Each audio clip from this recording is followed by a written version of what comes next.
बकरे का सिर्फ गोश्त ही नहीं, इस ईद पर बकरे का पाया भी चलेगा। आज बनाएंगे ऐसी मटन पाया रेसिपी के मेहमान उंगलियां ही नहीं हाथ चाटते रह जाएंगे।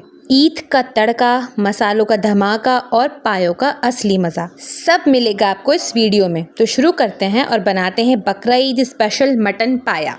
अस्सलाम वालेकुम, मोहम्मद की किचन में आप सबका वेलकम है। मैं आपको मटन की 4 पायों की रेसिपी बता रही हूँ। आप उसी हिसाब से क्वांटिटी डबल कर सकते हैं। मैंने 4 पाए लिए हैं। साथ ही मैं इसमें पानी डाल रही हूँ। पानी में इतना डालूंगी कि पाए उसमें अच्छे से डिप हो जाएं। पाए मैं कुकर में नहीं बना रही, अगर आप कुकर में बनाएं तो उसी हिसाब से डालिएगा। साथ ही मैंने इसमें 1 चम्मच के करीब नमक डाला है और मैं इसे बॉईल करने के लिए रख दूँगी। जब बॉईल आ जाए तो मैं इसे हल्की आँच पे तकरीबन 2 घंटे के लिए पकने के लिए रख दूँगी। अब इसे बिल्कुल हल्की आँच पे पकने के लिए छोड़ दें और 2 घंटे बाद ये बॉईल हो जाए तो आप इसे साइड कर लीजिएगा। अब हम इसका मसाला रेडी करेंगे। मैंने तकरीबन ½ कप कुकिंग ऑयल लिया है। आपको जो ऑयल पसंद है वो ऑयल ले सकते हैं। साथ ही मैंने 3 मीडियम साइज़ की प्याज ली हैं। मैं इसको फ्राई करके ब्राउन कर लूँगी और इसे निकाल लूँगी बाहर। अगर आप मेरे चैनल पर न्यू हैं तो मेरी रिक्वेस्ट है कि प्लीज़ मेरे चैनल को सब्सक्राइब कीजिए, मेरी वीडियोस को लाइक कीजिए, मेरी वीडियोस अपने फ्रेंड्स एंड फैमिली के साथ ज़रूर शेयर कीजिएगा और बकरा ईद रेसिपीज़ ज़रूर देखिएगा प्लेलिस्ट में आप जाकर। प्लेलिस्ट में डिफरेंट रेसिपीज़ डिफरेंट ओकेजन के हिसाब से हैं। प्याज का कलर अच्छे से ब्राउन हो जाए तो आप इसे निकाल के इसका पेस्ट बना लीजिए। अब उसी पॉट में जिसमें हमने प्याज फ्राई की थी उसी तेल के अंदर हम अदरक लहसुन फ्राई करेंगे। मैंने 2 चम्मच अदरक लहसुन का पेस्ट लिया है। इसे अच्छे से फ्राई करना है ताकि अदरक लहसुन की रॉ स्मेल ख़त्म हो जाए। अब मैं इसमें हल्दी डाल रही हूँ। 1/4 टीस्पून मैंने इसमें हल्दी डाली है। साथ ही 1 चम्मच भर कर पिसा हुआ धनिया डाला है। साथ ही मैं इसमें 1 चम्मच लाल मिर्च डाल रही हूँ। अगर आप चाहें तो अपने टेस्ट के हिसाब से कम या ज़्यादा कर सकते हैं। मैंने इस वक्त नमक नहीं डाला क्योंकि नमक ऑलरेडी मैं पाए के साथ डाल चुकी हूँ। अब मैं प्याज का पेस्ट ऐड कर रही हूँ।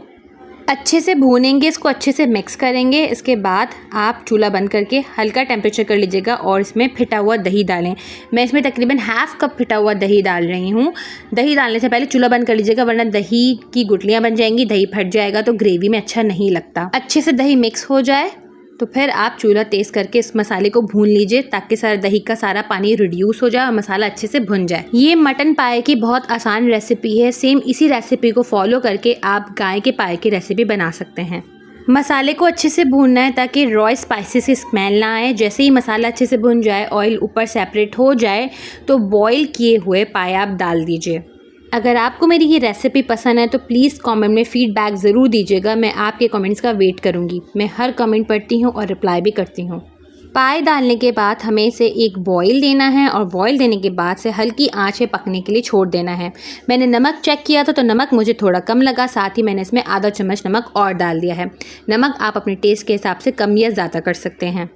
जब अच्छा सा बॉईल आ जाए तो आप आँच हल्की करके तकरीबन आधे घंटे के लिए और इसे पकने के लिए रख दीजिए ताकि सारे मसाले आपस में इन्फ्यूज़ हो जाएं और अच्छा सा अरोमा आने लगे। देखिए पाए कितने खूबसूरत रख रहे हैं। तकरीबन मैंने इसे आधा घंटा और पकाया है। अब मैं इसमें एक स्पेशल मसाला डालूँगी, वो है गरम मसाला। मैंने इसमें गरम मसाला डाला है घर का पिसा हुआ 1/4 टीस्पून। साथ ही मैं इसमें 1 चुटकी के करीब जायफल जवित्री का पाउडर डाल रही हूँ जो मैंने पीस के रखा हुआ है। जायफल जवित्री का पाउडर और गरम मसाला बिल्कुल लास्ट में डालना है, जब आप सर्व करने लगे उसे 10 मिनट पहले। ये मसाला डाल के, गरम मसाला और जायफल जवित्री का पाउडर डाल के 10 मिनट के लिए आप इसे दोबारा दम के लिए रख दीजिए।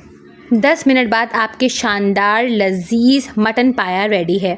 ये पाए नान के साथ बहुत मज़े के लगते हैं। बहुत ही आसान रेसिपी मैंने आपके साथ शेयर की है।